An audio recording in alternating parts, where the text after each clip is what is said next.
Bonsoir. C'est super comme vous êtes tous venus vous installer à temps pour la conférence, donc merci. Je suis vraiment très très contente en fait de vous accueillir ce soir. C'est vrai que l'EPFL Alumni et le Bureau de l'égalité s'est unis pour cette soirée afin qu'on célèbre ensemble la Journée internationale des femmes. Et ce soir, nous allons aussi célébrer en fait les femmes de l'EPFL plus spécifiquement. Donc, je vous remercie de votre présence. Et c'est vrai que quand on a ouvert les inscriptions, il y a eu quand même beaucoup d'intérêt. Nous avons eu près de 300 personnes inscrites bientôt. Et on était vraiment très heureuses de ça. Ça montre en fait l'intérêt que le sujet en fait, des carrières au féminin porte pour vous. Et donc, merci d'être là aujourd'hui. Maintenant, c'est vrai qu'en termes de parité, on n'y est pas encore pour ce soir, en tout cas. Et donc, on a quand même quelques hommes. Merci d'être venus. C'est important parce que sans vous, on ne pourra pas changer les choses. Voilà. Donc, l'année prochaine, notre objectif, c'est la parité pour cet événement. Voilà. Alors, c'est vrai que c'est assez magique en fait de voir, on a 30 000 diplômés à peu près de l'EPFL et on compte environ 20% de femmes, donc 6 000 femmes qui ont obtenu un diplôme d'ingénieur ou de docteur de l'EPFL. Alors on dirait que c'est peu, mais il faut voir d'où on vient en fait, comment ça a commencé. Et c'est vrai que vous avez peut-être vu pendant l'exposition, il y a un premier panneau qui retrace l'histoire des femmes à l'EPFL. Il y a vraiment deux noms en fait à noter. La première femme alumna, la première femme qui a obtenu un diplôme d'ingénieur de l'EPFL, c'était en 1907. Au tout début du siècle, elle s'appelait Cécile Butika. La deuxième, vous l'avez certainement entendu son nom déjà, c'est Erna Hamburger. Et elle, c'était donc 26 ans plus tard, en 1933, une autre ingénieure électricienne qui a donc obtenu son diplôme à ce moment-là et qui était également la première femme professeure ordinaire à l'EPFL en 1967. Donc, c'est vrai que, ces deux femmes sont des vraies pionnières de leur temps. Elles sont nos premières role models en tant que femmes alumnas de l'EPFL. Elles ont montré l'exemple, elles ont ouvert des portes et des esprits et ont contribué à changer les mentalités. Et dans tous les domaines, en général, les role models sont essentiels. Nos 6000 alumnae qui forment notre communauté, qui sont dans notre communauté, sont une formidable force pour la société et une source d'inspiration pour les générations futures. Voilà. Et c'est sous cet angle-là que nous avons choisi d'aborder cette première soirée, donc à l'occasion de la Journée des femmes, qui réunit d'une part le campus de l'EPFL et le monde de l'après. Donc voilà, je vais juste vous montrer le programme de la soirée.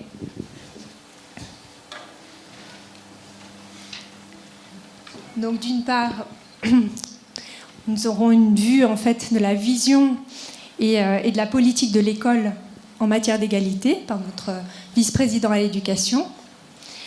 Nous aurons ensuite une présentation qui présentera plus qu'est-ce qui se passe dans le monde du travail, plus spécifiquement, donc avec une présentation de Nina Probst sur une étude qui a été faite par McKinsey & Company sur la diversité. Et après, on aura une belle table ronde avec 7 femmes remarquables. Donc, et puis, nous conclurons donc avec un mot de conclusion de Hélène Fugger, notre déléguée à l'égalité, qui présentera également toutes les associations qui sont actives ce soir pour l'égalité et qui seront présentes. Nous sommes ravis de les accueillir. Voilà.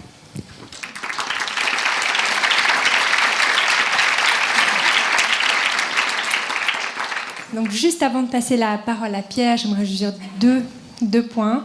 D'une part, il y a le prix Musi, je ne sais pas si vous en avez entendu parler, qui encourage en fait les femmes à l'entrepreneuriat. Les délais d'inscription finissent dans une semaine, le 16 mars. Donc pour les femmes entrepreneurs, c'est l'occasion. Et si vous êtes intéressés, donc il y a 50 000 francs quand même d'aide, un don de Isabelle Musi. Et vous pouvez contacter Corinne Zuber à la vice-présidence à l'innovation. Et puis par ailleurs, j'aimerais remercier en fait notre sponsor Medtronic qui nous a soutenus pour cet événement. Voilà.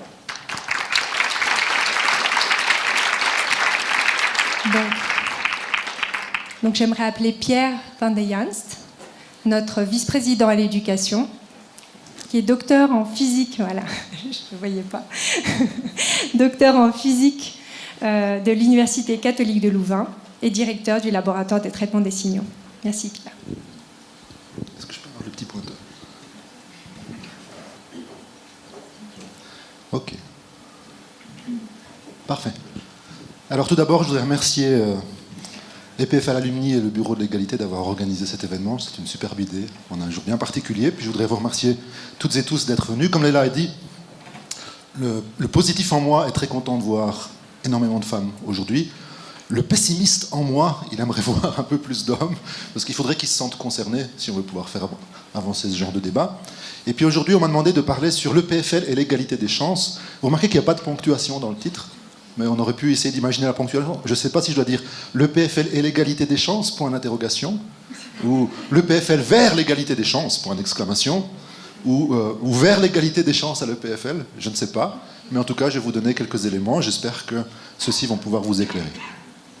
Alors la première chose, alors je vous ai parlé d'optimisme et de pessimisme. Dans cette salle, il y a généralement 50% de personnes qui vont voir le verre plein et d'autres qui vont voir le verre vide. C'est le genre de slide typique où vous pouvez exercer votre positivité ou votre négativité à besoin. Alors regardez un peu ces statistiques sur les étudiants jusqu'au staff académique en dessous, en diverses catégories, les étudiants bachelor, master, les étudiants en thèse, collaborateurs scientifiques et puis les divers grades de professeurs à travers les années. Et puis, laissez-vous impressionner par les statistiques relativement mauvaises que vous avez devant les yeux. D'accord ? On va essayer de... Voilà. On peut voir tout de suite la partie qui n'est pas positive. Donc la proportion de femmes en rouge dans les divers curriculums. On a atteint 30%, 31% en première année. C'est pas mal. On peut faire beaucoup plus, je pense, mais ça ne dépend pas de nous. Et j'essaierai de vous l'expliquer dans la suite. C'est relativement constant par la suite, c'est assez clair. Et puis vous voyez que dès qu'on passe chez les professeurs, malheureusement, on atteint des statistiques qui ne sont pas forcément très jolies à voir. Ça, c'est l'aspect négatif. C'est une belle soirée, essayons de voir l'aspect positif des choses. Regardez le code couleur qui se trouve là, et puis regardez comment ces statistiques évoluent dans le temps. C'est parfois un peu ténu, certes, mais on a l'impression de voir, en tout cas dans le corps professoral, une augmentation. Et puis c'est un bon test que le système qui est en place à l'EPFL ne fonctionne pas encore, mais qu'il y a peut-être des idées à implémenter dans ce système qui pourraient peut-être accélérer ce problème.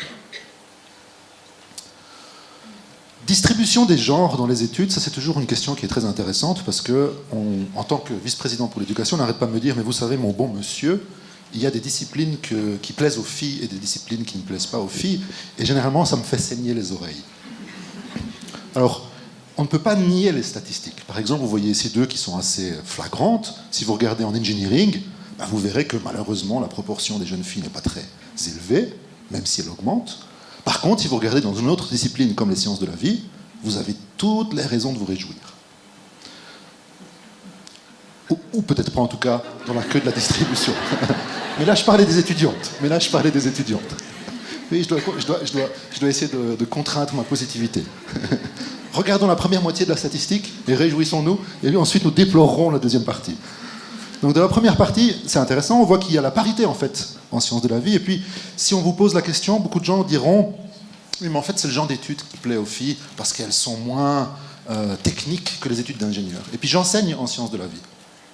Et donc je peux vous dire que dans ces études, le niveau de maths, le niveau de physique et le niveau de technicité est exactement le même, à la virgule près, que dans un curriculum d'ingénieur. Il n'y a pas une heure de maths, une heure de physique de différence entre un ingénieur électricien à l'EPFL et un ingénieur en sciences de la vie.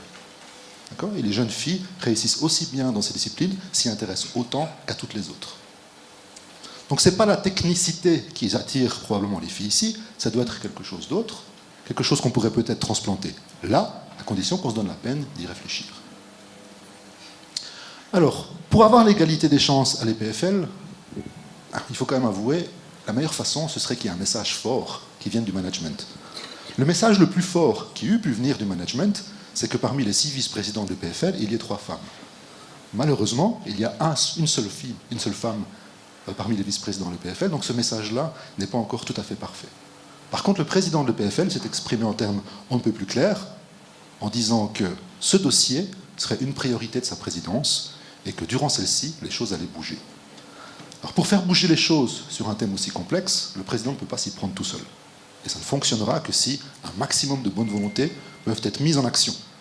Pour ça, il y a toute une organisation et des relais dans le campus. Je ne vais pas vous ennuyer avec les organigrammes, mais je voudrais quand même vous montrer que, rattachés directement au secrétariat général, nous avons maintenant des personnes qui sont en charge de ce dossier. Il y a un groupe qui s'occupe directement de faire tout ce qui est policy à l'EPFL au niveau de l'égalité, et puis tout ceci a des relais directement sur le campus. Les doyens, les professeurs, les directeurs et directrices de section, les doyennes, ont un rôle extrêmement important à jouer là-dedans, et bien entendu aussi les services centraux, parce qu'il ne faut pas oublier, il n'y a pas que des étudiantes et des professeurs à l'EPFL. Et puis, dans tout l'écosystème qui tourne autour de l'EPFL, vous en avez d'ailleurs vu certains dans les posters qui sont à côté, il est extrêmement important que ce message continue. Par exemple, à travers les NCCR, à travers les associations d'étudiantes et d'étudiants à l'EPFL, et à travers tout le microcosme qui tourne autour de notre école. C'est bien de commencer vers le haut, par le président, c'est important que ça percole dans toutes les couches de notre école. Ça, ce sont des mots. Parfois, les mots, il faut les transcrire en actes. Pour transcrire ces mots en actes, l'EPFL a pondu un plan d'action pour les années 2017-2020, que je vous invite à vous procurer et à lire, c'est très intéressant. Je ne vais pas avoir le temps, puisque je n'ai que 10 minutes et j'ai déjà perdu 5, d'explorer les 8 mesures phares de ce plan d'action. Moi, je vais me concentrer sur 2, le recrutement des professeurs et bien sûr le recrutement des étudiantes, puisque c'est le dossier dont j'ai la charge. Alors la première chose, recrutement des professeurs, on pourrait se dire, il y a du travail. On peut faire mieux. Vous voyez qu'à l'EPFL, nous sommes pour l'instant au niveau des engagements qui ont été faits entre 2014 et 2017, très très loin de la parité, on est à peu près à 22%. Les chiffres fluctuent pas mal d'une faculté à l'autre, suivant ce qu'elles avaient mis en place. Ce qui est très intéressant d'ailleurs, puisqu'en discutant avec les doyens et les doyennes, on a quand même eu un retour d'expérience du travail que eux et elles font, de savoir ce qui pouvait marcher et ce qui fonctionnait un petit peu moins bien. Et puis ce retour d'expérience, on a pu le traduire ensuite en une politique pour l'école. Alors, première chose, et je pense que c'est une des plus importantes, c'est au niveau des comités qui engagent les professeurs à l'EPFL. C'est extrêmement important que le message passe que...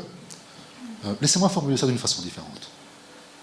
Cette école a beaucoup évolué dans les dernières années, et maintenant elle a atteint un niveau où elle peut être un peu arrogante, scientifiquement parlant. C'est-à-dire qu'à chaque fois qu'on ouvre un poste de prof à l'EPFL, je pense qu'on peut garantir que les gens qui vont postuler sont très très bons. Le problème de la qualité ne se pose plus. Dès lors, je pense, et nous pensons, que un des travaux principaux des comités qui engagent les professeurs doivent être de faire du scouting pour s'assurer que le pool de talents, qui de toute façon sera très bon, soit aussi divers. Il faut être extrêmement proactif quand on fait un search committee pour s'assurer qu'on va essayer d'aller chercher le plus de candidates possible. Tout simplement parce que le bassin est un peu moins fourni, et puis aussi parce que l'information ne passe pas forcément aussi bien. Et donc il faut faire des efforts proactifs pour essayer d'attirer un maximum de candidatures. La qualité des candidatures, elle est assurée. Je ne me fais pas trop de soucis pour ça. Donc il faut être proactif simplement sur la diversité. Une deuxième chose, et ça c'est très important aussi, c'est que malheureusement, dans ces comités qui engagent les professeurs, par la faute des statistiques, la représentation des femmes est ce qu'elle est. Et donc énormément d'hommes siègent dans ces comités. Et puis j'en suis un, et j'ai appris, grâce à un cours intéressant qu'on a suivi récemment, que avec toute la bonne et la meilleure volonté du monde, en tant qu'homme, je possède certains biais qui m'empêchent d'évaluer de façon claire et juste la qualité d'une candidate. Je ne perçois pas nécessairement les différences naturelles qu'il y a entre un homme et une femme lorsqu'ils se présentent et lorsqu'ils essaient de se vendre à un comité. Or, si toutes les personnes qui recrutent les professeurs sont des hommes, eh bien ce biais va se manifester très très fort, et c'est probablement d'ailleurs une des raisons aussi qui fait cette statistique. Donc que les gens qui gèrent ces comités soient conscients que ces biais existent permettra également de corriger ce défaut. Et puis une chose qui est aussi extrêmement importante, c'est bien d'avoir des objectifs, dire on va essayer de faire monter ces statistiques, c'est mieux de les vérifier et de les suivre avec le temps et de voir que ce qu'on fait fonctionne. Et donc suivre avec des métriques, vérifier que ce chiffre va augmenter, se donner des objectifs et s'y tenir, ça c'est aussi le plus important.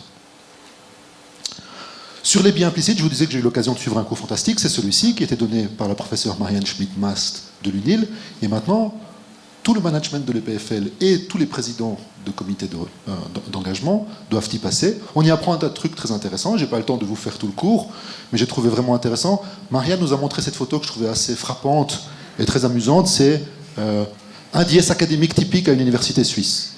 Hein, si vous êtes une jeune prof qui veut postuler dans une université suisse, ça donne vraiment envie d'y aller. Mais je vous rassure, si vous êtes un jeune homme qui a envie de postuler dans une université suisse, ça ne vous donne pas trop envie d'y aller non plus. Mais je pense que c'est encore pire pour une jeune femme. Et donc, avec beaucoup d'humour et avec beaucoup de créativité, Marianne a réussi à nous faire comprendre qu'effectivement, il est très important de comprendre tous ces mécanismes, et puis nous a donné des lignes de force sur ce qui devait être mis en œuvre, l'importance des rôles modèles, sur lesquels je vais revenir, être capable de déceler ses propres stéréotypes et les combattre, et puis un certain nombre d'autres recettes que nous devrons mettre en œuvre dans les mois qui suivent. Et alors, recruter les professeurs, c'est très bien, c'est un peu le bout de la pyramide en un sens. Mais si on veut s'assurer qu'il y a à l'EPFL un jour proche, j'espère, un environnement qui soit plus divers, en fait, il faut agir bien en amont.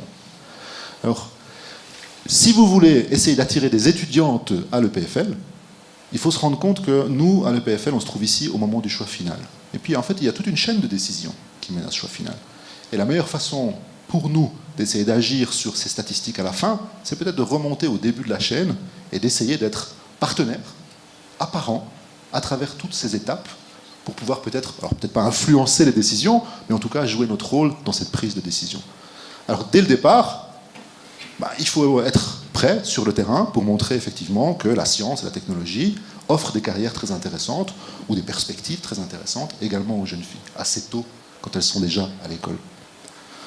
Ensuite, au fur et à mesure où les années passent, il faut se muer de promotion de la science en promotion de l'école elle-même, des études, pour essayer d'attirer plus d'étudiantes sur notre campus. Et puis, une fois que le choix est fait, ça ne s'arrête pas là. Il faudrait encore que toutes ces étudiantes elles-mêmes continuent à jouer leur rôle par la suite, et puis ça, c'est le rôle de l'EPFL à l'UNIL. Alors, qu'est-ce qu'on fait ? On fait énormément de choses. Moi, j'ai découvert en prenant mon travail que l'EPFL était incroyablement active dans la société civile, à travers les écoles et aussi sur notre propre campus, à organiser des événements pour les jeunes enfants et en particulier pour les jeunes filles. Ces chiffres, moi, je les trouve très impressionnants. Hein. Il y a à peu près 10 000 jeunes enfants des âges 7 à 16 ans qui ont suivi diverses activités organisées par à l'EPFL, par le service de promotion des sciences. Et puis, c'est très intéressant, il y a quasiment la parité dans ces chiffres. Un tout petit peu plus de filles. C'est pas mal. C'est pas mal, 55% dans le bon sens, pour une fois. Alors bien sûr, il y a certaines activités qui sont réservées aux filles, mais il y a beaucoup d'activités qui sont complètement neutres au niveau du genre. Et puis, j'étais souvent remettre les petits diplômes dans ces événements. Il y règne vraiment une énergie, une atmosphère qui est très très particulière. Ça fonctionne très très bien. Deuxième chose, quand on passe de la promotion des sciences à la promotion des études, c'est d'essayer de comprendre mais comment les gens choisissent leur discipline. Je vous ai montré l'exemple des sciences de la vie. Beaucoup de jeunes filles vont vers les sciences de la vie. Pourquoi ? Ce n'est pas un manque de difficulté, puisque je vous ai expliqué qu'il y a exactement le même nombre d'heures de maths et le même nombre d'heures de physique en première année dans ces études. Donc il y a quelque chose d'autre. Et puis là, il y a un programme très intéressant qui est mené par le service de promotion des études, qui consiste à essayer un peu de cartographier les différents types de personnes qui veulent rejoindre le PFL. Alors nous, on est habitués à ceux-là. Ils sont où ? Ils sont ici, les high-tech. On peut les appeler les geeks. Ceux-là vont de toute façon venir, qu'ils soient garçons ou filles, ils vont s'intéresser à l'EPFL et on les retrouvera. Mais c'est très intéressant de voir dans les autres domaines, ceux qui pensent à leur carrière, ceux qui sont non orientés à la base vers la technologie, qui peut-être n'ont pas forcément envie de venir à l'EPFL, et puis tous ceux-là qui sont des gens qui ont envie d'avoir un impact sur la société. Et il y en a de plus en plus dans les jeunes générations. Et puis ce qui est intéressant, c'est que la répartition des genres, déjà à travers ces différentes cases, n'est pas la même. Et puis la manière dont vous voulez faire la promotion des études et d'une carrière pour ces différents publics n'est pas la même. Si vous voulez attirer ces jeunes, il faut s'adresser à eux suivant ce qui les intéresse. Les high-tech, c'est facile, vous les amenez, vous leur montrez des robots et toutes ces choses fantastiques qui font boum à l'EPFL, les gens viennent, c'est bien. Ceux qui sont intéressés par avoir un impact sur la société, ils se disent peut-être qu'un ingénieur n'a pas un impact, ou une ingénieure n'a pas un impact sur la société. Et puis c'est à nous de les convaincre que c'est complètement faux. Avec le rôle que joue la technologie dans la société moderne, bon ou mauvais, est extraordinaire. Avec la technologie, avec la science, on peut avoir un impact quasi immédiat, souvent négatif d'ailleurs, ces jours sur la société. On peut tourner une élection, c'est quand même un impact sociétal direct. Et peut-être on peut essayer justement de s'assurer qu'on ne puisse pas tourner une élection, que la démocratie soit peut-être un petit peu plus directe et pervasive.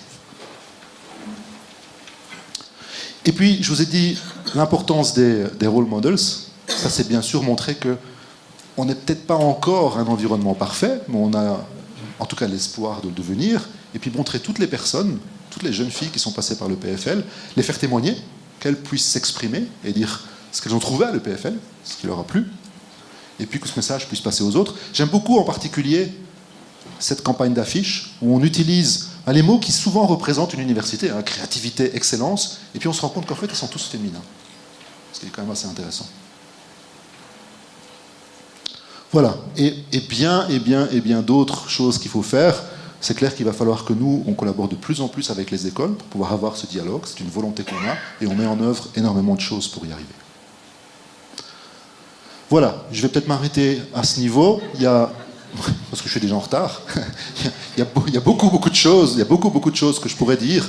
On avait préparé quoi? Encore 20 slides en plus, je pense, Hélène. Mais donc j'avais bien raison de dire qu'il fallait en garder seulement la moitié. Énormément d'activités. Je vous encourage de toute façon à discuter avec toutes les personnes qui se trouvent près des posters. Profitez un peu de l'atmosphère qu'il y a dans la salle et vous en apprendrez énormément sur ce que les PFL essayent de faire. Merci beaucoup.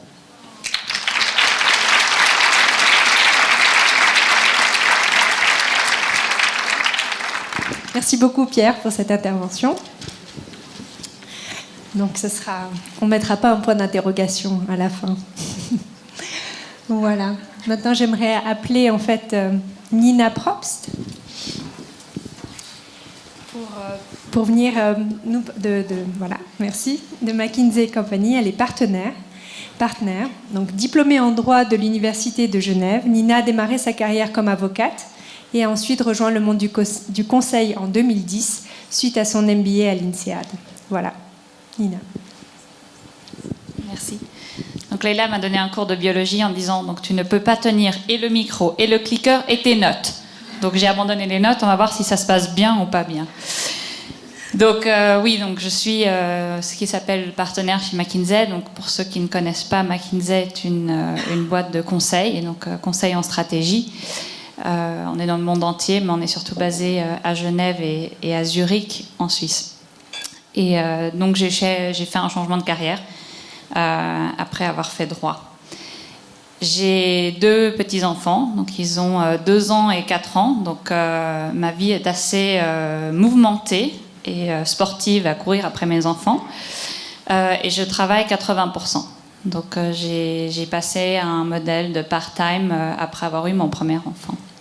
Donc moi je vais vous présenter un rapport qui s'appelle Women Matter. Donc McKinsey investit énormément dans faire des recherches en fait sur les femmes, sur la diversité, et donc ça fait 10 ans qu'on fait cette recherche, et donc on a écrit un rapport particulier qui rassemble ces 10 dernières années, mais aussi où on a interviewé 18 dirigeants en fait, des personnes comme Christine Lagarde, comme Trudeau, etc., pour avoir leur opinion sur la diversité. Et donc je vais vous présenter quelques faits. Donc j'ai 15 minutes, donc je vais aussi limiter le nombre de slides. Alors tout d'abord, pourquoi ça nous importe en fait? Pourquoi est-ce qu'on veut des femmes dans le monde du travail? Alors, premièrement, c'est bien pour la société. Parce qu'en fait, ce que la recherche a montré, c'est qu'ils ont pris 100 équipes. Et puis, dans les équipes où il y avait de la diversité, donc ils avaient 50% de femmes, 50% d'hommes, l'innovation et la créativité qui est ressortie de ces équipes étaient beaucoup plus fortes. Donc, en gros, on va innover beaucoup plus si on a des femmes dans le monde du travail. Deuxièmement, c'est bien pour le business. Donc, la recherche que McKinsey a fait, on a pris des organisations, on a regardé comment ils étaient composés au niveau de leur management, au niveau de leur board, et on a regardé leur performance, donc performance financière. Donc, et on a regardé le EBITDA, le rendement qu'ils ont fait sur plusieurs années. Alors, les entreprises qui avaient plus de femmes dans le management performaient mieux. Performaient mieux, surtout dans les périodes de crise. Donc, tout ce qui était institutions financières, par exemple, avait beaucoup moins d'impact au moment de la crise financière. Et c'était dû à en fait une diversité d'opinions dans le management, qui voulait dire que peut-être parfois les femmes étaient peut-être un peu plus cautious, et donc les investissements étaient un peu différents. Deuxièmement aussi, les entreprises sont plus, on va dire, culturellement en forme, un peu plus healthy. Donc ça veut dire qu'en fait les employés sont plus satisfaits dans les entreprises où il y a de la diversité. Et troisièmement, c'est bien pour les femmes. Pour finir, c'est quand même surtout si on regarde des carrières qui viennent donc du secteur technique, sciences, c'est souvent des salaires qui sont quand même bien. Donc c'est bien pour les femmes. Et puis on est challengé intellectuellement. Donc voilà. Maintenant, où est-ce qu'on en est aujourd'hui? Donc voilà le funnel. Et donc Pierre nous a dit qu'il faut voir le verre à moitié plein. Alors je vais essayer, mais je ne suis pas sûre que j'y arrive. Alors on a à peu près, on va dire, 50% de femmes si on regarde la population. Malheureusement, on n'a que 40%, 39% exactement, qui sont dans la force de travail.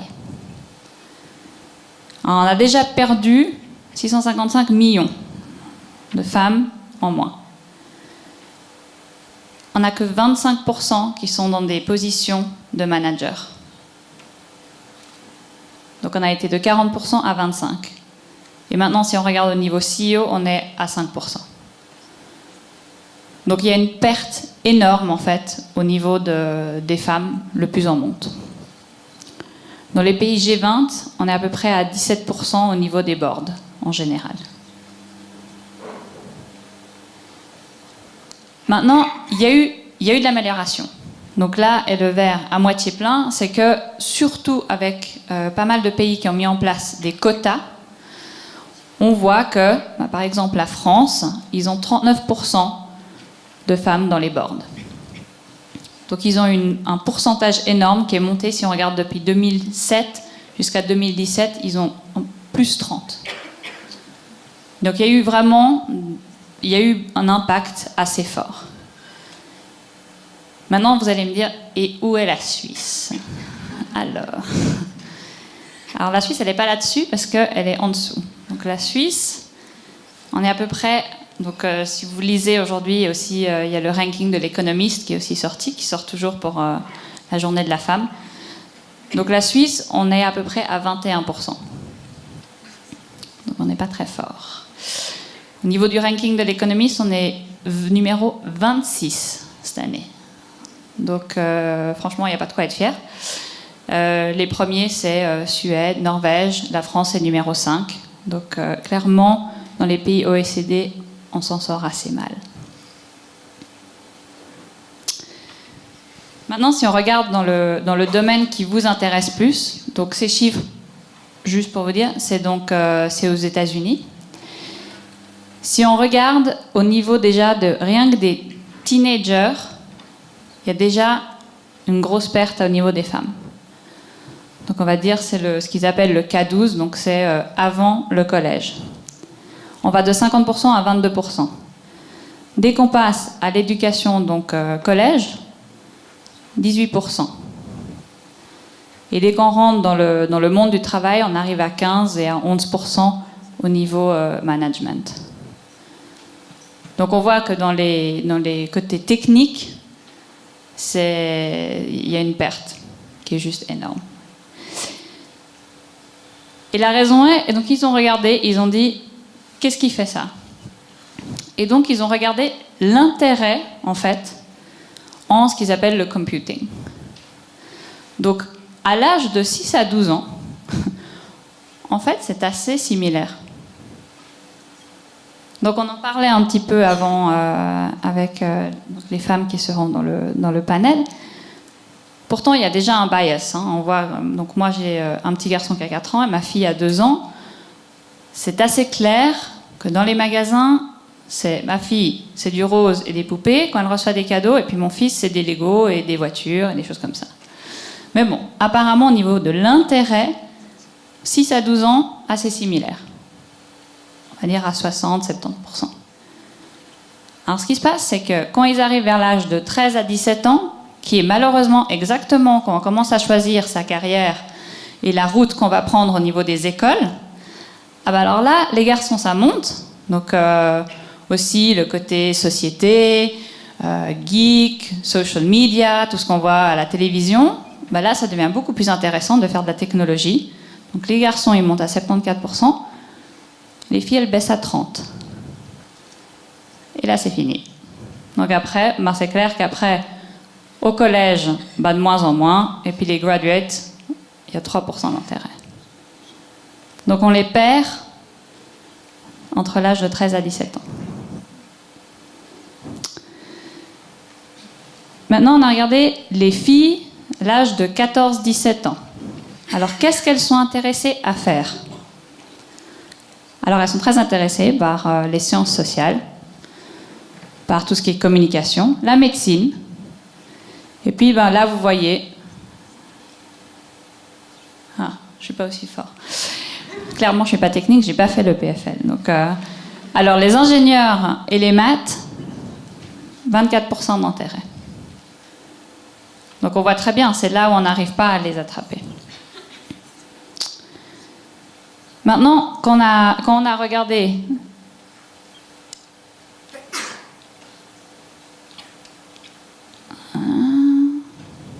Quand on a regardé ici, on s'est dit, mais qu'est-ce qui se passe en fait?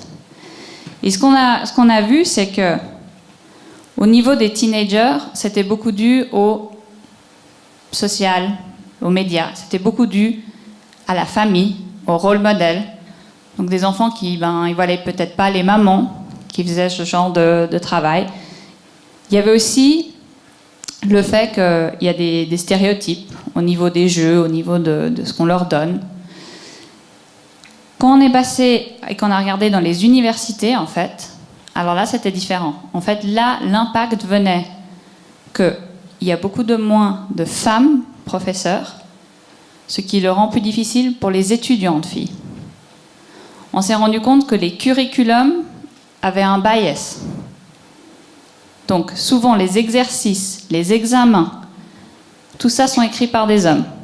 Et donc, les femmes avaient plus, ou les filles avaient plus de problèmes, il y avait plus de difficultés.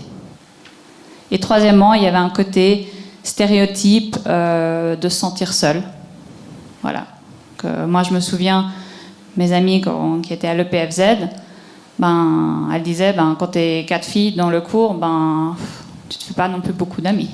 Donc, il y a un côté qu'on a vu que c'était difficile, en fait, pour ces filles de s'intégrer. Alors, qu'est-ce qu'on va faire? Donc, une question dans la salle. Levez la main, ceux qui aimeraient avoir une position à responsabilité.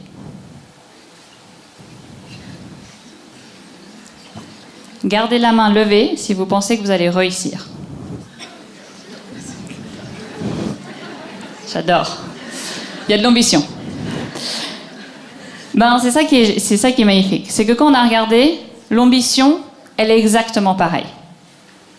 Vous demandez aux hommes, aux femmes, est-ce que vous voulez devenir top management? On est à 81 contre 79%. Il n'y a quasi pas de différence. Les femmes sont aussi ambitieuses que les hommes. Donc c'est pas un problème d'ambition. Après, on leur demande, est-ce que vous avez confiance? Alors ils étaient un petit peu moins confiants que vous. Là, les femmes ont commencé un petit peu à dire ouais, je suis pas sûre que je vais réussir. Il y a quand même beaucoup de barrières. Alors, les barrières dans la société, elles sont assez fortes. Donc, probablement, vous avez entendu la double charge. Parfois, on parle même de la triple charge pour les femmes. Donc, par exemple, le graphe montre le pourcentage de femmes qui sont représentées dans des comités exécutifs et en fait le nombre d'heures faites par les femmes.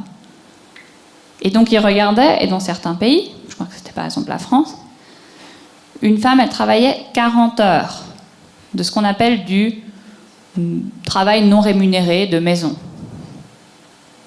L'homme, il faisait 20 heures. Alors en gros, La femme, elle peut aller travailler, mais c'est quand même elle qui est censée faire les courses, faire à manger, ranger, s'occuper des enfants, les amener chez le pédiatre, les chercher du pédiatre, les amener à l'école. Ça commence à devenir difficile. Mais les journées, elles n'ont que 24 heures pour nous aussi. Alors après, ils ont posé la question, ils ont dit, est-ce que c'est compatible? Est-ce que les enfants, c'est compatible? Donc là, vous voyez, on dit déjà, c'est compatible pour les femmes à 60%, pour les hommes, c'est quasi à 80%. Donc, avoir des enfants, ça peut être un petit peu encombrant au niveau carrière pour les hommes, mais pas autant que pour la femme. Et puis, malheureusement, dans les sociétés, il y a quand même un bias très fort. Alors, c'est que... Celle-là, ça me fait vraiment mal au cœur de la dire. Mais seulement 43% sont d'accord qu'en fait, les femmes sont des bons leaders. Donc, alors, il faut imaginer, 43% des hommes, donc ça veut dire qu'il y a un nombre énorme qui pensent qu'en fait, les femmes ne devraient pas être des leaders. Donc, comment vous voulez que les femmes montent et soient promues si, pour l'instant, c'est les hommes qui sont en haut et eux pensent que les femmes ne sont pas les bonnes leaders? Et puis, deuxièmement, en plus, on trouve qu'elles ont quand même un style qui ne fit pas très bien.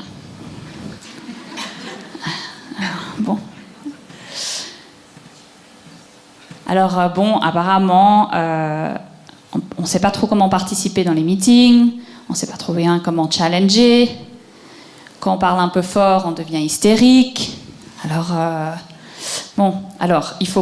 soit on dit rien, puis on est critiqué parce qu'on dit rien, soit on dit quelque chose, et puis à ce moment-là, on est pushy. Alors au bout d'un moment, on ne sait plus très bien comment se comporter, alors on va rentrer à la maison, on va aller faire la cuisine. Par contre, pour ça, il faut en fait que c'est pas une histoire de femmes, et c'est vraiment dommage qu'il n'y ait pas plus d'hommes ce soir, parce qu'en fait, c'est les femmes et les hommes qui doivent step up. Parce que comme vous voyez en bas du graphique, 66% des hommes ne sont pas conscients que c'est difficile pour une femme. Alors là, c'est bien compliqué. Parce que s'ils ne sont pas conscients, ça veut dire qu'ils ne vont pas non plus nous aider. Donc il y a un grand travail vraiment de bâtir cette conscience avec les hommes et de dire on a besoin de vous. Si on veut changer quelque chose, on va avoir besoin d'intégrer les hommes.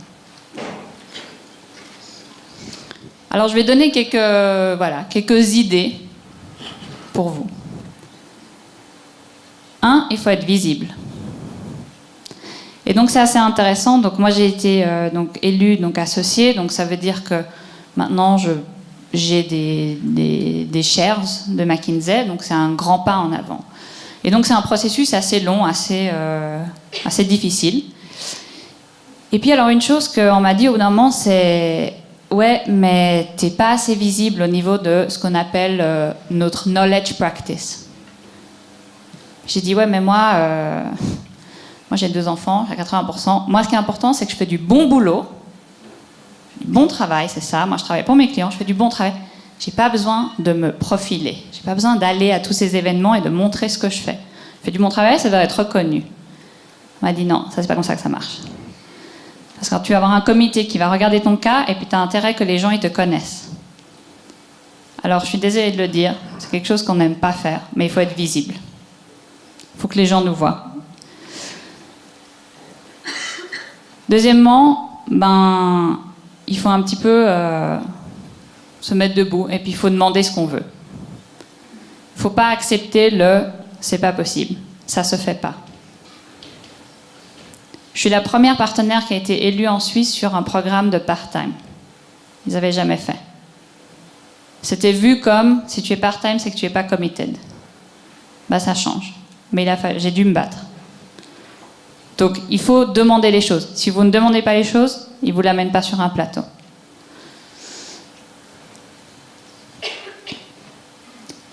Ensuite, pour les hommes, pour les très peu qui sont ici, partagez un peu l'espace. C'est un peu plus difficile pour certaines femmes, mais peut-être elles parlent pas très fort, elles n'aiment pas beaucoup parler en réunion. Quand vous êtes dans une réunion et que vous avez une de vos collègues ou une de vos qui est dans votre équipe, puis que vous savez qu'elle est un petit peu timide, laissez-lui un peu d'espace. Et puis, vous êtes encore... la plupart des hommes sont encore jeunes, mais pour ceux qui peut-être sont mariés, partagez. Le seul moyen de faire marcher le double ou triple charge de travail, c'est si on peut partager son travail. Et moi, je le dis toujours, quand on me demande comment est-ce que c'est possible et comment tu y arrives, je dis c'est très simple, j'ai marié le bonhomme. Si mon mari n'était pas autant présent, si mon mari ne s'occupait pas énormément des enfants, si on ne pouvait pas couvrir entre les deux, ce n'est pas possible. Donc il faut que les hommes prennent une partie de la charge. Voilà, je vous remercie.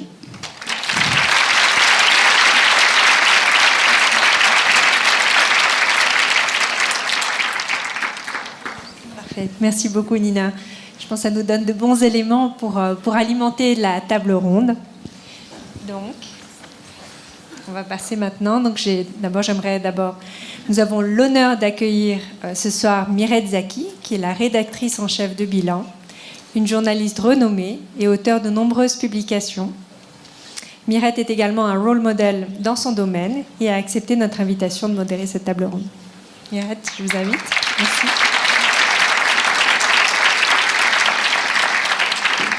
J'aimerais également inviter nos 6 panélistes, donc toutes des alumnas de l'EPFL.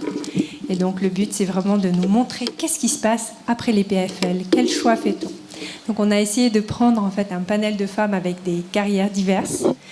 Donc je vais appeler par ordre alphabétique d'abord Leila Aganovic, qui est diplômée en... Merci. Diplômée en système de communication en 2008 et qui travaille dans la finance comme Senior Investment Officer dans une firme privée d'asset management. Je vais ensuite appeler Marilyn Anderson, que vous connaissez certainement tous, ceux qui sont à l'EPFL.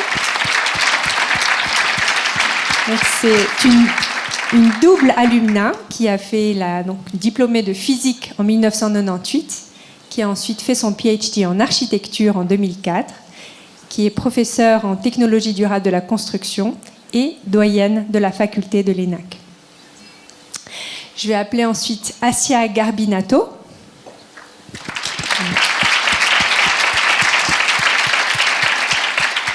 qui a fait son diplôme en informatique à l'ESSI à Alger et ensuite un PhD à l'EPFL en informatique en 2000 et qui est aujourd'hui chef du service data à la Vaudoise Assurance. J'appelle ensuite Deborah Heinze.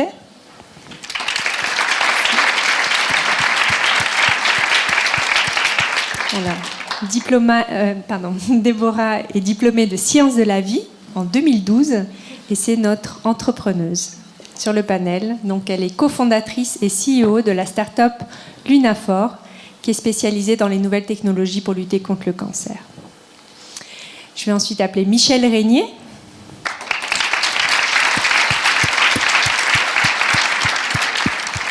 Donc Michel est à la maison ici au Rolex. Donc elle est diplômée en matériaux 2001 et elle est responsable de la veille technologique et brevets chez Rolex. Et puis Agnès Simon,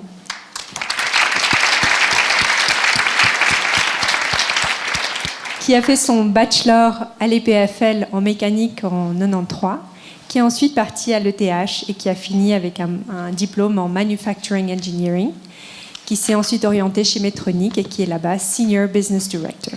Voilà. Merci beaucoup, Leila.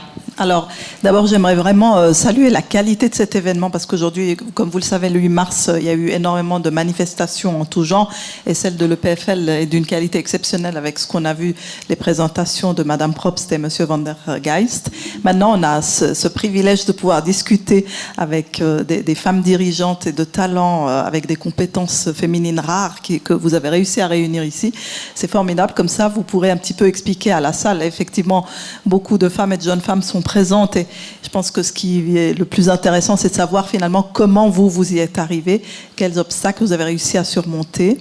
Et donc, peut-être on va commencer par en savoir plus sur les débuts, vos choix. qui vous ont orienté. On a vu avec le professeur Van der Geist à quel point déjà de s'engager dans des formations scientifiques, techniques ou même financières, c'est des choix qui ne sont pas évidents pour les femmes. Alors j'aimerais bien que chacune d'entre vous, peut-être Agnès pour commencer, de Medtronic, nous raconte pourquoi vous avez choisi ces études. Vous-même, vous êtes une spécialiste de la mécanique. Hein. Donc alors comment c'est venu à vous? Est-ce que la part d'éducation, la famille y est pour quelque chose? Merci Anne. Peut-être comme ça, je garde le micro pour pouvoir vous relancer. Très bien. Alors, pourquoi j'ai fait des études d'ingénieur? J'aimais beaucoup la physique. Et donc j'ai fait mon bac en France et j'ai fait un baccalauréat scientifique. Et comme la physique me plaisait le plus, je me suis dit, bon, je vais faire des études d'ingénieur. Il y a une tradition dans la famille, c'est vrai, on a beaucoup d'ingénieurs. Mon père avait fait le THZ, mon frère avait fait le PFL, un arrière-grand-père avait fait le PFL. Donc, quelque part, faire des études d'ingénieur, c'était quelque chose de classique. Donc, j'avais un vrai support de la famille. Et donc, voilà. Ça me semblait naturel. Ça explique. Votre mère était dans une... Ma mère était biologiste. Voilà, vous voyez, ça aussi, il y a un côté clairement scientifique, parce que j'avais interviewé 4 astrophysiciennes et il s'avérait qu'elles avaient aussi des mères, souvent mathématiciennes, etc.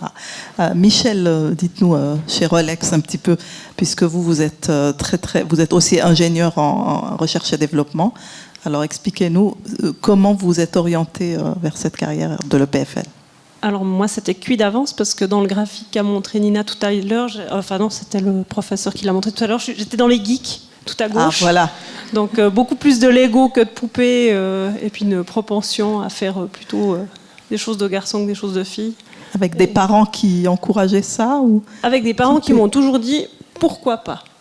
Donc voilà. aucune barrière psychologique de « non, les filles, ça fait pas des études d'ingénieur, non, les filles, ça joue pas au foot », enfin... Pas de barrière de ce côté-là. Et c'est vrai que c'est probablement un facteur prépondérant dans le choix d'une carrière ou d'études.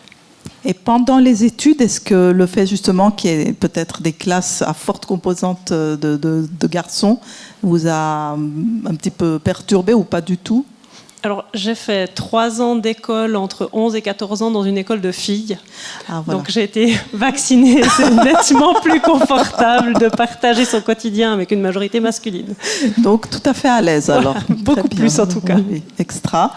Est-ce que vous pensez aussi, Agnès, que ça amène une crédibilité supplémentaire d'avoir fait ces formations ?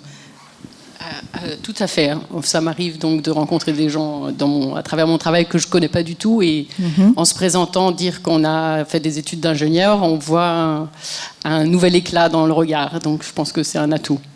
Clairement, hein. Ça c'est une aide supplémentaire à l'avancement des femmes d'être diplômées dans des domaines technologiques, techniques, scientifiques.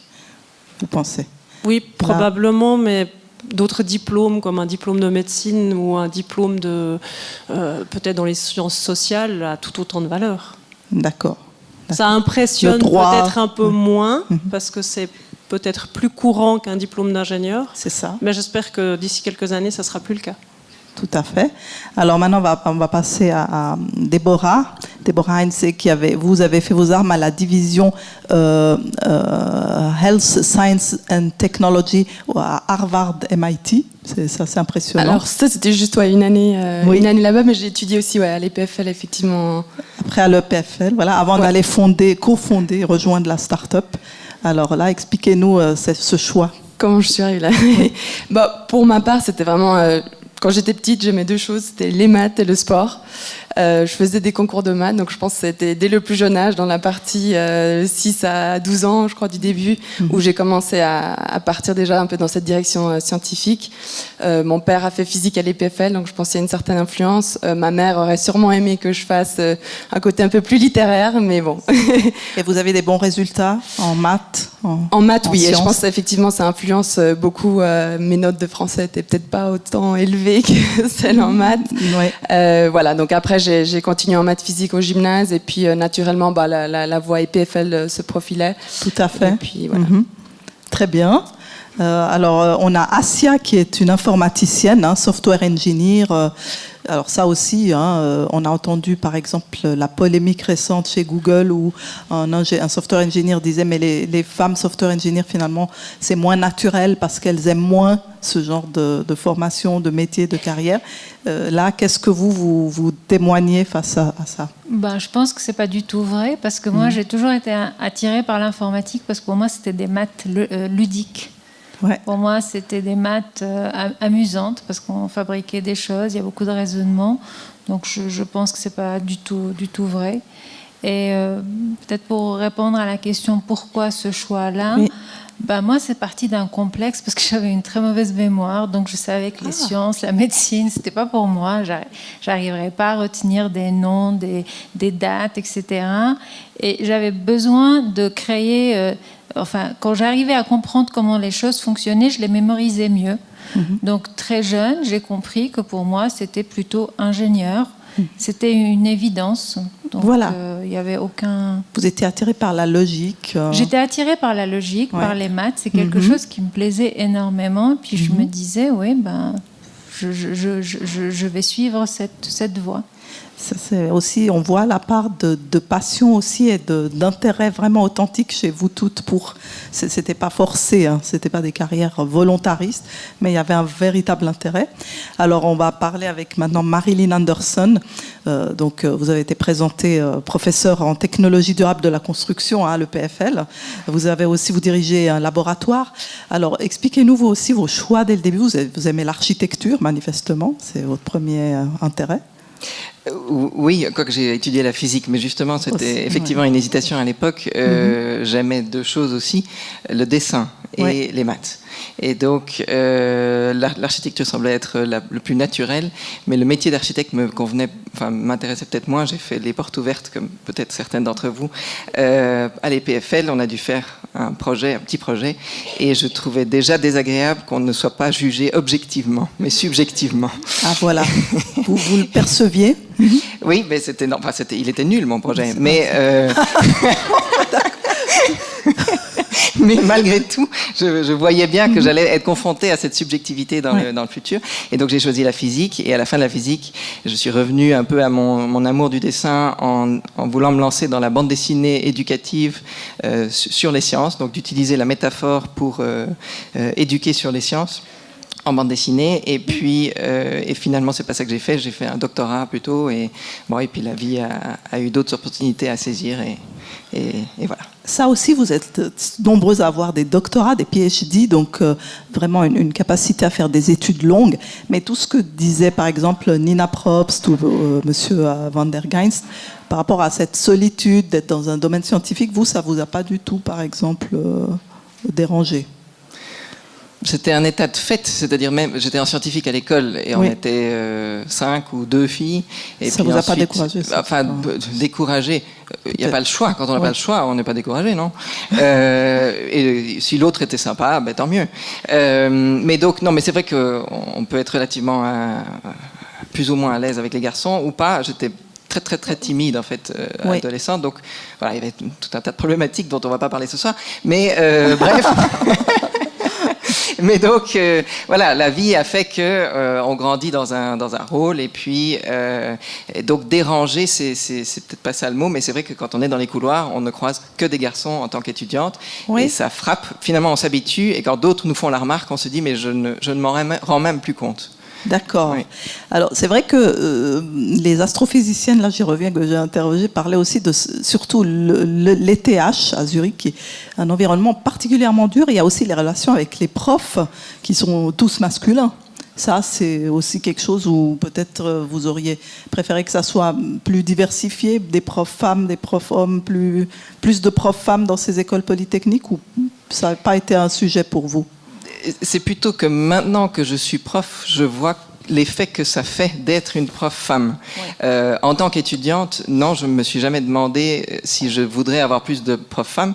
Et il s'est arrivé qu'une ou deux, enfin il n'y avait pas de profs femmes, en l'occurrence c'était les assistantes. Et il suffit de tomber sur une assistante un peu moins bonne que les autres, du coup on met un stéréotype là aussi. Donc c'est plutôt maintenant que je suis de l'autre côté de la barrière que je me rends compte de l'effet bénéfique que ça peut faire que d'être justement un rôle modèle et de montrer que bien sûr c'est une carrière comme une autre et donc et il faudrait qu'il y en ait plus pour montrer ça plus souvent. Alors ça on va y revenir. Alors maintenant Laïla, vous êtes dans la finance, vous avez un CFA, le Chartered Financial Analyst, un diplôme d'ailleurs qui est très difficile, qui est presque des études universitaires, spécialisé dans la finance et la statistique. Vous êtes spécialisé dans le private equity et aussi passionné de start-up. Donc ça, c'est aussi un profil intéressant où vous avez manifestement pas peur de la technicité et de la complexité. Alors expliquez-nous un petit peu comment vous y êtes arrivé. Je crois qu'en fait, moi je vais pas mentir, moi je savais pas ce que je voulais faire.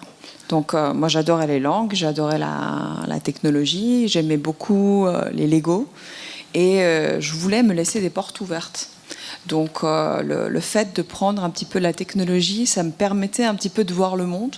Et moi, je voulais changer le monde. Quand j'étais enfant, je voulais être astronaute. Donc logique. J'ai mis du rose ce soir parce que voilà, on m'a aussi dit que les filles mettaient du rose. Et donc j'ai toujours refusé de faire ça. J'ai jamais porté de talons. Aujourd'hui, j'assume en fait le fait d'être femme de ce côté-là.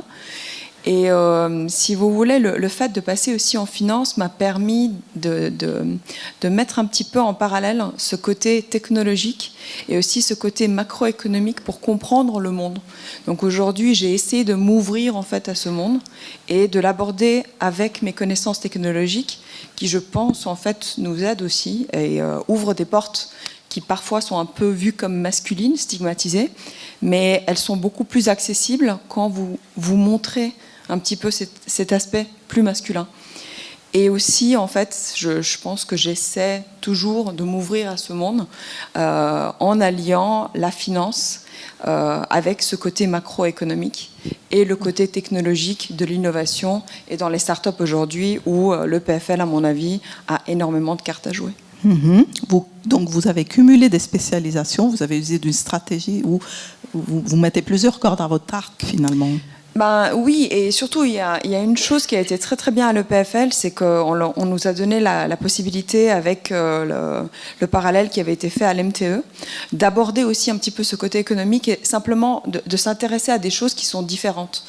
Donc je pense que cette école aussi a énormément évolué depuis que, en tout cas moi j'ai commencé. Et ça, je pense que c'est un enrichissement qui est énorme à la Suisse. Ouais, qui permet une pensée un peu transversale.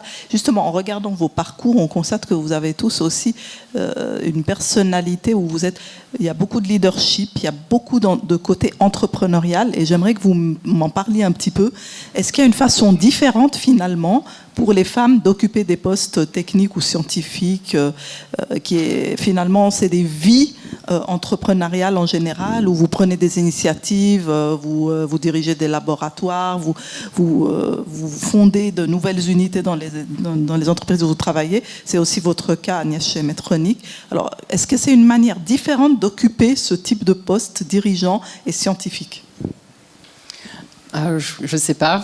Mais je dirais que, en fait, quand on a envie de faire quelque chose et donc on est passionné par ce qu'on fait, on le fait spontanément.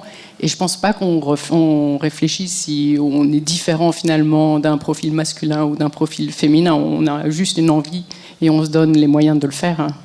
Alors ça, c'est très important. Ça veut dire que vous vous rentrez pas dans des silos, vous n'allez pas dans des spécialisations trop cloisonnées, mais vous vous permettez une liberté d'action. Il faut quand même pas être très conformiste pour faire ça. Il faut avoir une personnalité quand même, certainement, avec du leadership. Sans doute, parce qu'on est a priori, on va dire, il y a beaucoup d'autres femmes qui feraient peut-être pas exactement le même modèle, donc on est a priori un peu différents. Donc en effet, je pense qu'on est exactement dans le moule, on ne correspond pas à ce genre de profil. Mais je pense que, personnellement, je me suis jamais, c'est pas réfléchi, c'est plus spontané. Tout à fait. Alors Michel, est-ce que vous aussi vous avez parfois, vous êtes sortis des sentiers battus, vous avez pris des initiatives un peu qui vous étaient pas forcément prescrites, vous étiez sur des chemins de traverse. Comment vous avez... Parce que vous êtes forcément quelqu'un qui est sursélectionné, qui n'est pas... Bon, vous avez dit, il faut aussi rappeler que tout à l'heure, vous m'avez dit que dans votre métier, les brevets, il y a quand même beaucoup de femmes. Hein. Alors, mon métier actuel, c'est les brevets, mais c'est vrai qu'au cours de mon parcours chez Rolex, j'ai touché à beaucoup de choses. Et en fait, c'est une succession d'opportunités. Ouais. Et il y a aussi peut-être une qualité qu'on retrouve chez beaucoup de femmes ingénieurs, c'est une certaine polyvalence. Elles n'ont pas un métier, même dans la recherche où finalement on se dédie à un sujet, à un topic pendant toute une thèse, on a quand même une certaine polyvalence et dans les connaissances, on a appris à apprendre. Donc on a une faculté d'adaptation qui est aussi, je pense, très importante et qui permet finalement d'aller saisir les opportunités quand elles se présentent. Mais je rejoins ce qu'a dit Nina aussi tout à l'heure, il faut demander. Il faut saisir les opportunités de demander. Il n'y a rien qui va vous tomber tout cuit. Il y a un moment où on a une idée, où on accroche en disant tiens, il y a, je sais pas, il y a un dysfonctionnement dans un service, ou il y a quelque chose que j'aurais envie de faire, je vois que ça pourrait fonctionner mieux, développer une solution. Il faut le faire. Si on reste assis là à se plaindre, on n'avancera jamais. Tandis que si on prend son énergie pour construire quelque chose, si ça va dans l'intérêt de l'entreprise, dans l'intérêt de l'environnement dans lequel on évolue, c'est assez rare qu'on nous dise non. Très bien. Je pense que votre créativité, la prise d'initiative et cette spontanéité, c'est un message clé quand même qui vous distingue. Pour Déborah aussi, vous êtes clairement une entrepreneuse. Alors, avoir le nombre de femmes cofondatrices de start-up, ça aussi, c'est un chiffre qui n'est pas réjouissant à voir. Hein. Alors, vous faites partie des très rares. Effectivement, les chiffres sont très bas et on espère que ça va monter. Moi, je voulais peut-être dire, il y a quand même, c'est vrai que assez naturellement, on a un peu des opportunités qui viennent. Quand j'ai fait maths physique, quand j'étais en fait, on était 2 filles avec beaucoup d'hommes, etc. Donc, il y a quand même un peu un côté, je dirais, challenge, un peu naturel qu'on aime. Enfin, il y a quand même ce côté. Moi, j'aime bien relever des challenges. Donc, c'est un petit peu un côté d'être parmi beaucoup de garçons. C'est d'un côté naturel, mais d'un côté, il faut pas sentir qu'on est mis à l'écart. Il faut un petit peu sentir que c'est un environnement dans lequel on veut être. Et puis, en ayant cette caractéristique de base, je pense après, c'est assez naturel d'évoluer. Donc, après, en particulier dans le cas de l'entrepreneuriat. Pour ma part, quand je terminais mes études, je cherchais un travail, je regardais les entreprises comme Medtronic, etc. Je me voyais aller dans une grande entreprise parce que le monde des startups, c'est un monde que j'idéalisais beaucoup, que je me disais que c'était pas pour moi, ce serait trop difficile pour moi. Et puis après, j'ai eu l'opportunité, en fait, en cherchant du travail, de parler avec mes 2 autres en fait, cofondateurs qui m'ont proposé de les rejoindre. Donc c'était de nouveau une opportunité qui s'est un petit peu mis sur mon chemin, disons. Mais j'avais un peu ce problème de confiance où je me serais pas forcément vue moi aller attaquer et lancer mon entreprise. Est-ce que vous pensez quels sont les obstacles pour que plus de femmes fondent des start-up? À mon avis, là, il y a déjà un problème, même déjà en amont, en fait, oui. où si on regarde les statistiques justement sur le nombre de femmes qui sont dans les branches techniques, et on voit qu'il y a beaucoup de startups qui sortent de ces branches techniques. Forcément, déjà, si on a 20-25% de femmes, ça va pas être un chiffre plus grand après non plus. Donc voilà, il y a déjà ce problème de base. Et puis après, il y a ce côté, je pense, qui est peut-être plus au niveau pas culturel, mais au côté peut-être personnel, où les femmes se mettent peut-être moins en avant, ou ce que Nina justement mettait sur ces slides. Moi, les 4 slides, je me retrouvais et je les prends comme message personnel pour améliorer mon propre caractère. Mais effectivement, on est peut-être moins à même de se mettre en avant, de dire « Ah, je veux faire ce challenge », parce que beaucoup plus de gens vont être étonnés et dire « Mais non, en fait, en général, c'est les hommes qui font ça. » Et vous, déjà jeune, vous aviez le courage ou l'audace de dire « Moi, je peux le faire » ou... Pas du tout. Moi, très timide à la base. Je n'osais pas parler même en groupe d'amis parce que j'avais l'impression d'embêter les gens. Donc c'est plutôt une évolution qui s'est faite, justement des opportunités où petit à petit je prenais un peu confiance en moi. Et là, je dois dire que d'être ici, j'aurais pas imaginé il y a 4 ans. Voilà. Donc c'est plutôt une évolution petit à petit. Et c'est aussi pour ça que en fait, le message que j'ai envie de dire, c'est aux jeunes filles et jeunes femmes, je n'étais pas non plus un génie aux études. C'est juste que au final, il faut essayer et puis ça peut marcher. Donc sur un malentendu. Ah oui, ça donne beaucoup d'espoir. Voilà. Merci. Hein. Ouais, c'est vrai. Merci. Alors, Assia, donc, on parlait de ce côté où il faut avoir un peu une personnalité hors du commun, où on peut sortir des sentiers battus, on peut être fier de faire ce que la plupart des filles peut-être ne font pas. Est-ce que ça, c'est des choses que vous avez certainement, j'imagine? Alors, je pense que je rejoins Agnès dans le sens que je ne sais pas si on se pose toutes ces questions quand on va au front tous les jours. Hein, donc je pense qu'il est sûr, c'est qu'on a une motivation très très forte. C'est vrai, quand on est une femme, qu'on a des enfants, qu'on est aussi dans un milieu d'hommes où on n'a pas d'autre alternative que d'être excellente, c'est dur.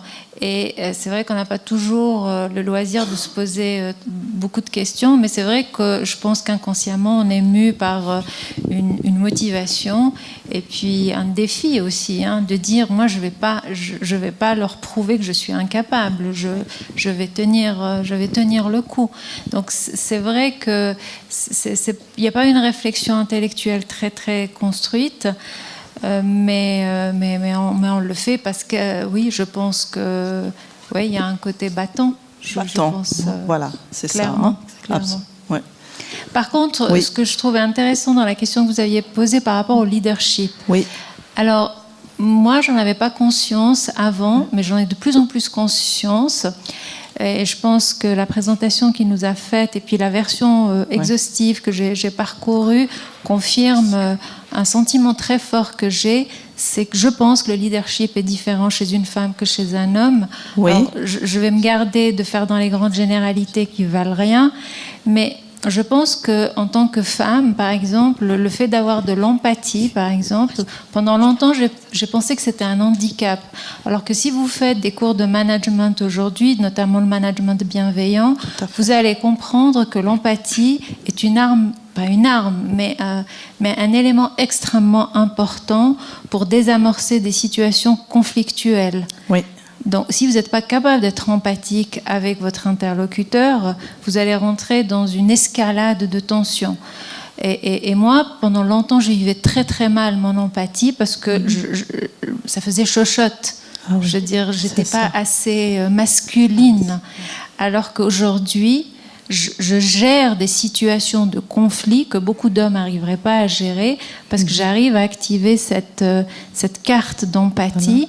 Qui fait que j'arrive à écouter l'autre et après j'arrive à dire ok, j'ai compris, mais maintenant il y a ceci et cela. Voilà. Le deuxième élément que j'aimerais rajouter, c'est aussi notre rapport à notre ego. C'est peut-être aussi pour ça qu'on n'est pas très très ambitieuse, enfin où on l'exprime pas. Mais du coup, ça fait aussi qu'on arrive plus facilement à dire qu'on s'est trompé. Et aujourd'hui, en informatique, on parle de codingless, donc egoless coding, pardon. Donc egoless coding. Exactement, c'est-à-dire qu'on sait aujourd'hui que plus l'ego est énorme, plus c'est un problème. Parce que vous allez avoir de la peine à dire que vous vous êtes trompé. Et puis si vous êtes dans une chaîne où tout le monde a de la peine à dire qu'il s'est trompé, c'est dramatique parce que les gens vont se tromper. C'est juste qu'ils vont le cacher. Oui. Donc c'est pour ça que je pense qu'au niveau du leadership, moi je suis persuadée, peut-être aussi parce qu'on n'a pas plusieurs siècles de management dans notre ADN et qu'on est encore un peu fraîche, mais c'est vrai que je pense qu'on a une façon d'aborder les choses qui est intéressante. Peut-être efficace justement parce que finalement, l'entreprise est plus performante si on évite d'arriver à la rupture avec des collaborateurs. Ouais.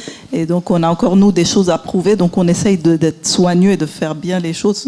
On n'a pas cette attitude, effectivement, établie qui est macho. Même des femmes peuvent l'être si elles sont trop en confiance, effectivement. Ouais, très intéressant. Ouais. Merci beaucoup. Alors, Marilyn, justement, on a parlé un petit peu des postes, de savoir, est-ce que vous êtes dans les hautes sphères de l'EPFL, je pense qu'on peut dire ça, des postes qui sont de professeurs, on a vu, c'est vraiment tout à fait intéressant, c'est 9% de femmes professeurs dans les sciences et dans les techniques et dans les technologies. Ça, c'est parce que les postes ne sont pas vraiment taillés pour une vie de femme qui a aussi une vie privée avec des enfants, une vie familiale. Est-ce que ça, on peut améliorer, vous pensez ? On peut commencer par l'améliorer en n'y croyant pas, parce que c'est faux. À l'EPFL, vous voulez dire, ou bien Donc non, c'est pas du tout un métier qui est pas taillé pour les femmes. Au contraire, je dirais, c'est un métier qui permet tellement de flexibilité dans la gestion de son propre temps, puisqu'on est son propre patron très très tôt, que ça permet du coup de jongler. Alors ça demande peut-être plutôt des capacités de jonglage, mais ça ne demande pas ni de sacrifice, ni sur la qualité d'éducation de ses enfants, ni sur sa relation, enfin de rien. Donc, mais par contre, ça demande beaucoup d'organisation, ou en tout cas, disons, beaucoup de jonglage. On n'a pas besoin d'être forcément organisé. Maintenant, le problème avec le petit nombre de femmes effectivement dans l'académique, c'est qu'effectivement la statistique est compliquée, mauvaise au départ. C'est-à-dire que lorsqu'on recrute un nouveau professeur ou une nouvelle professeure, les statistiques sont, chez nous, je suis doyenne depuis à peu près 5 ans maintenant, ça a toujours tourné dans les 15% de femmes candidates à un poste. Alors sur 15% de femmes que par hasard, par chance, on tombe sur justement parmi les meilleures, elles sont dans ces 15%, statistiquement, il y a 15% de chance. Donc c'est faible. Et donc vraiment, il faut travailler pour qu'il y ait plus de femmes qui candidatent. Cette statistique est intéressante parce que j'ai fait une expérience d'un poste uniquement ouvert aux femmes. C'était intéressant à essayer. Il ne faut pas le faire, disons, de manière récurrente parce que c'est discriminatoire, clairement. Mais ce qui était intéressant, c'est que pour un poste seulement ouvert aux femmes, il y avait 15% d'hommes qui ont candidaté. Intéressant. C'est comme dans l'athlétisme. Le même pourcentage que de femmes qui candidatent au poste ouvert. Donc il y a beaucoup à travailler. Donc ce qu'on a mis en place, et Rizlan et Bernie Latmani est dans la salle, elle présentait un poster derrière aussi, c'est d'avoir un comité qui aide à ce que des femmes candidatent. C'est comme ça que j'ai d'ailleurs candidaté au MIT moi-même. J'aurais jamais candidaté là-bas si quelqu'un n'avait pas écrit un email en disant est-ce que vous voulez bien candidater. J'ai dit non, en fait, vous savez, je suis même pas docteur et tout ça. Je me suis fait engueuler par mon mari le soir. Il dit, tu réponds pas ça, tu dis oui, bien sûr, très volontiers. Et du coup, voilà, il faut un peu les prendre par la main pour les aider à ne pas se dire est-ce que je remplis tous les critères avec encore un peu plus que ce qu'on me demande pour oser candidater. Et il y a tout ce processus. Vous dites que c'est principalement un problème de confiance, mais pas du tout d'emploi du temps, que vraiment au niveau du cahier des charges. Un petit peu quand même. Non, mais c'est-à-dire, j'ai 2 enfants aussi. Bien sûr, c'est une joie qui prend du temps. On est d'accord. Mais donc, bien sûr qu'il faut justement jongler. Par contre, j'ai eu notre première fille, nous avons eu notre première fille lorsque j'étais dans ma première année de tenure track au MIT. Donc, le truc, a priori, à ne pas faire, qui m'a sauvé la vie, parce que à partir du moment où on est obligé d'allaiter, etc., on doit arrêter ses emails et ses cours et ses trucs. Et donc, ça m'a permis finalement de donner un cadre plus équilibré à une vie qui n'est pas meilleure quand on travaille plus d'heures. Donc, c'est vraiment une question d'organisation. Quand la nanny part à 5h30 de l'après-midi, on est à la maison à 5h30 et c'est tout. Et donc, la proposale, elle est finie à 5h25 et c'est comme ça. Et on aurait pu travailler jusqu'à minuit, mais en fait, elle n'est pas forcément moins bonne à 5h25. Donc, c'est plutôt cet équilibre-là qu'il faut trouver. Alors, vous avez cette marge de manœuvre, mais dans d'autres postes scientifiques, il y a un certain nomadisme scientifique quand même qui force les chercheurs et les professeurs à voyager beaucoup et qui s'avère quand même incompatible. Et c'est des femmes scientifiques elles-mêmes qui en parlent régulièrement. Ça, c'est pas un problème à l'EPFL ? Ah, si, bien sûr, c'est un grand problème à l'EPFL. pour avoir la capacité d'attirer des femmes, il faut aussi trouver quelque chose pour leur partenaire. C'est la même chose pour les hommes. Pour attirer les hommes, il faut aussi trouver quelque chose pour leur partenaire. Et disons là, je dirais que le niveau des demandes est souvent différent. C'est quand on essaie d'attirer plutôt une femme, l'homme a des exigences assez élevées en disant on ne vient pas si je n'ai pas ça. C'est plus rarement l'inverse. L'homme vient et trouver un truc pour ma femme. Donc là, il y a peut-être un déséquilibre réel. Donc c'est pas anecdotique, c'est vraiment relativement systématique. Donc c'est pas une blague, c'est en fait triste à dire, mais c'est vrai que cette capacité de négociation, nous ne l'avons pas assez. Et donc même quand on négocie pour son conjoint, on n'a peut-être pas assez non plus. Ça aussi, c'est quelque chose, la négociation, clairement, où les femmes, on en a parlé, doivent se mettre un peu en avant.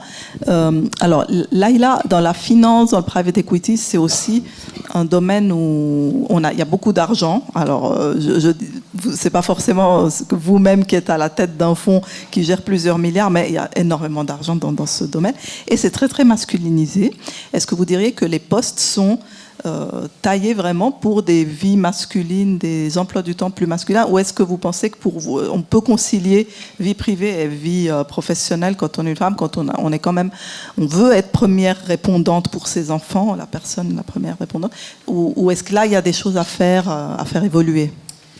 Je pense qu'il y a déjà la conception en fait du travail. Pour moi, un travail dans lequel je m'amuse pas, c'est pas un travail qui est concevable. Donc, je pense qu'il y a une façon de s'organiser déjà pour toute chose, qu'on soit un homme ou une femme. Je mettrai pas la limite dans ce sens-là.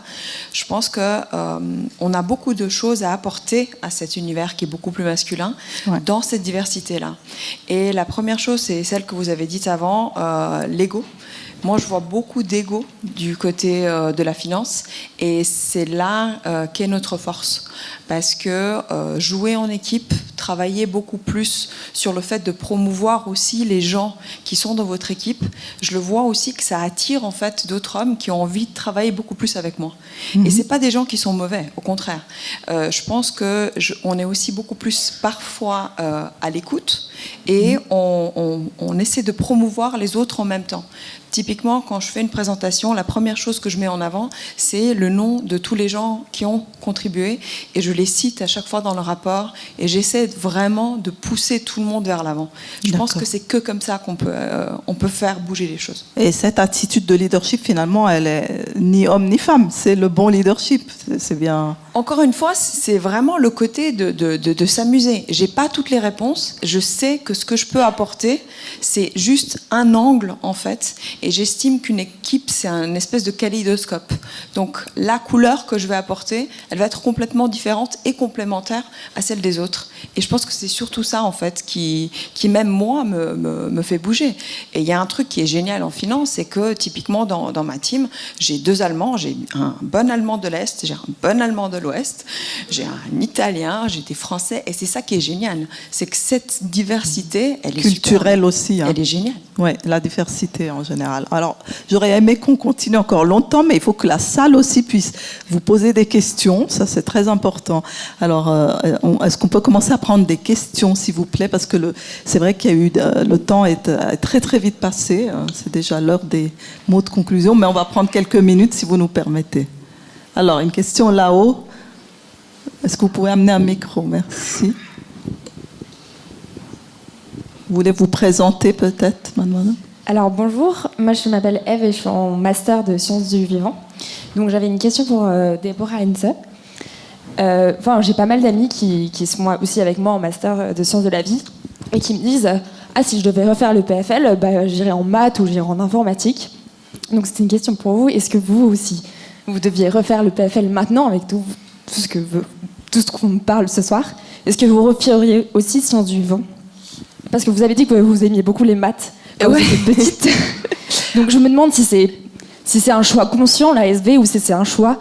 Est-ce que je fais les PFL, mais je vais faire quand même SV parce que c'est moins dur, mais comme Monsieur Pierre Van der Gaas a dit, c'est pas forcément moins dur. C'est pas moins dur. Voilà. Donc voilà.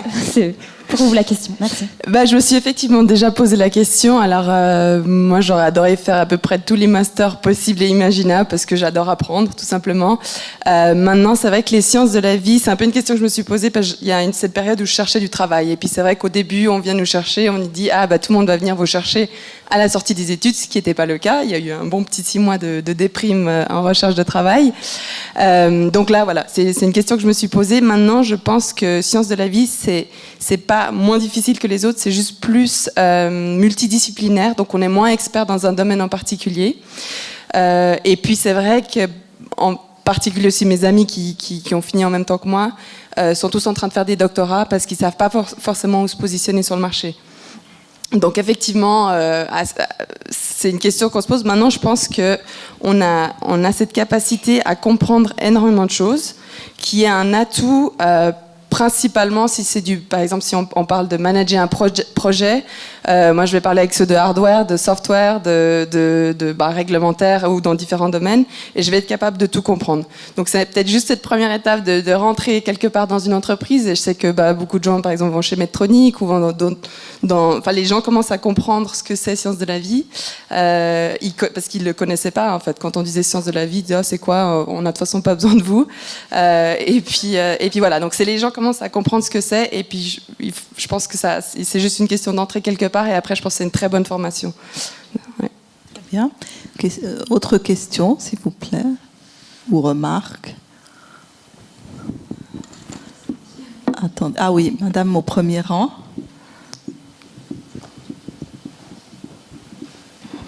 Bonsoir, je m'appelle Yasmine et je suis doctorante au Centre de l'énergie de l'EPFL.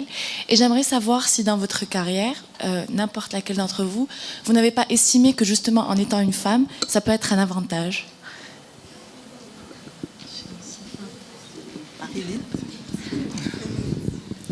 Alors oui et non, mais donc oui aussi, c'est qu'on se souvient de vous. Dans des conférences, ce n'est pas rare du tout que les gens nous reconnaissent parce que on était une des rares femmes de l'autre conférence, et donc les gens se souviennent plus facilement de vous. C'est parfois très gênant parce que on n'arrive pas à faire la réciproque. Ah bon Mais effectivement, donc ça peut être une question de visibilité.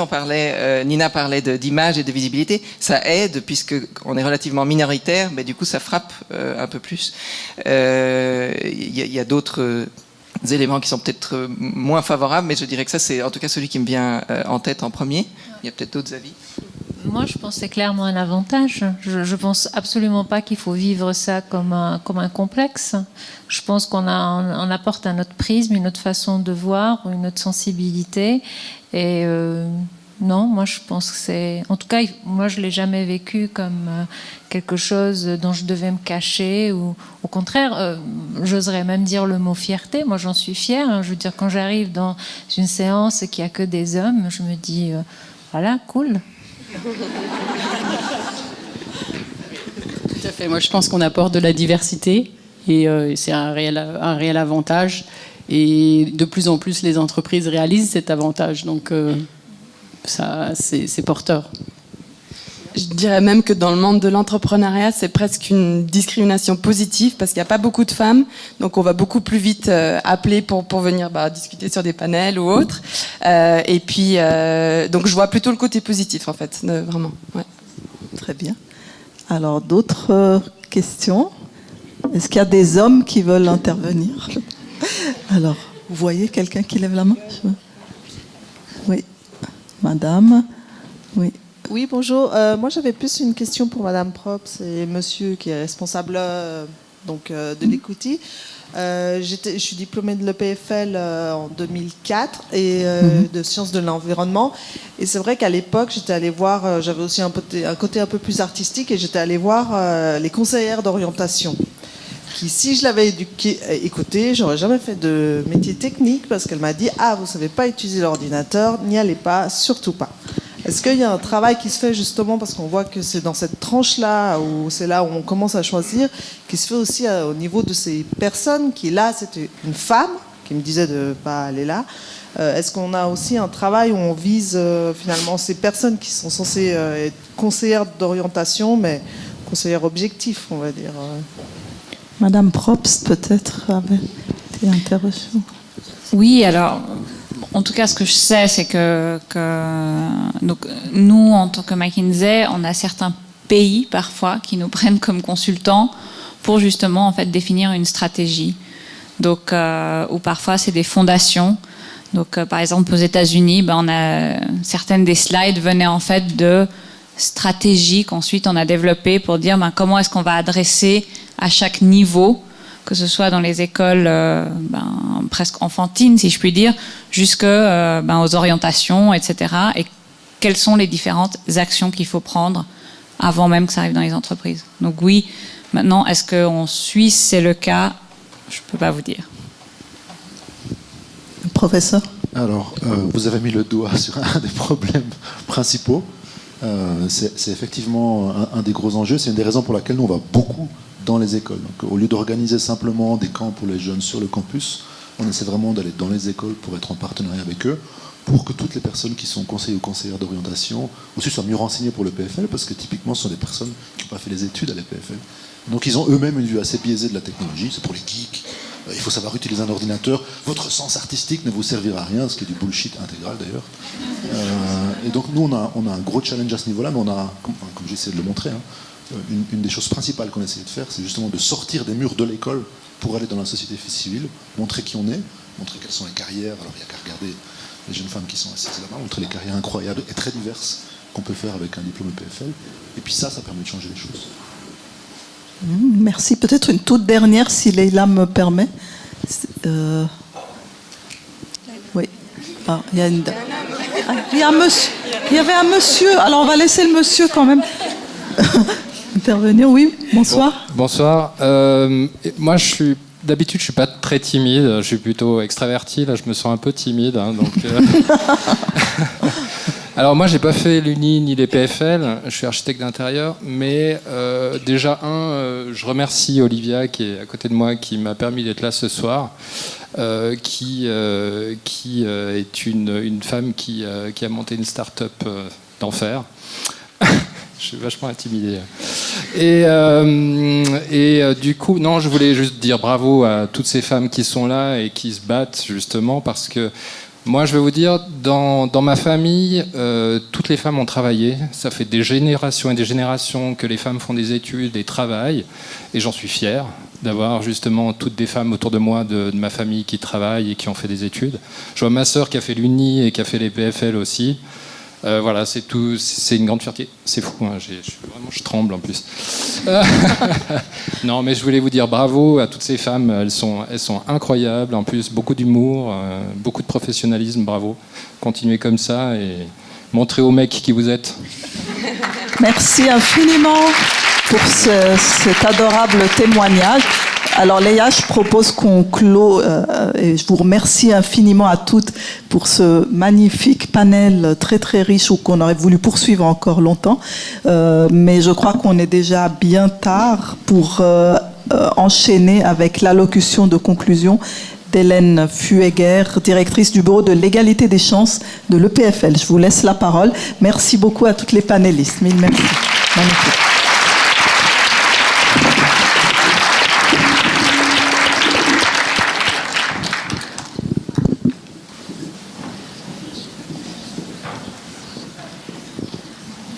J'ai donc l'honneur de faire les mots de clôture de cette soirée et cela veut dire en fait que j'ai le plaisir de dire aussi merci. Merci tout d'abord à EPFL Alumni et à Leïla et Emmanuel. C'est vraiment les moteurs derrière cette belle manifestation de ce soir. Merci après à Pierre Van der Geins pour cette allocution aussi vraiment très inspirante et voilà, très belle. Et à Miret Zaki pour l'animation de la table ronde et puis à toutes les participantes aussi pour leur partage et leur témoignage. Voilà, vous aurez compris, il y a encore du chemin à parcourir, il y a encore du travail à faire et c'est quelque chose dans lequel, qui nous concerne toutes et tous. Nous, chacun et chacune peut être un rôle modèle. Pour faire avancer l'égalité, les institutions ont un rôle très important à jouer. Et puis là encore, je crois que les mots qu'on a entendus montrent que l'EPFL a un rôle, et puis je pense qu'on est conscient de ce rôle, et puis je me réjouis de cela. D'autres acteurs, c'est notamment les associations. Parce qu'ensemble, on est plus forte, on est plus fort pour faire évoluer les choses. C'est pourquoi on a on a proposé aux associations, aux organisations sur le campus de s'associer à cette manifestation du 8 mars. Pas toutes ont pu être présentes, mais il y en a pas mal qui sont là. Et je vais essayer de faire actionner aussi ce gadget. Non. Oh non, bon. Là, moi non plus. Je ne le fais pas.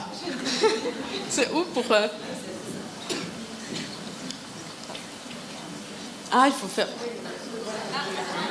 Ah, ok. Ah, il faut appuyer, il faut pointer vers là. D'accord. Il faut l'apprendre. D'accord, mais on comprend une fois qu'on a compris, c'est bon. Voilà, les stands que vous voyez là, vous les aurez peut-être déjà parcourus. Il y a le réseau femmes de la Société suisse des ingénieurs et architectes qui est là. Il y a le réseau des femmes de IEEE, qui est une association internationale pour l'avancement des technologies.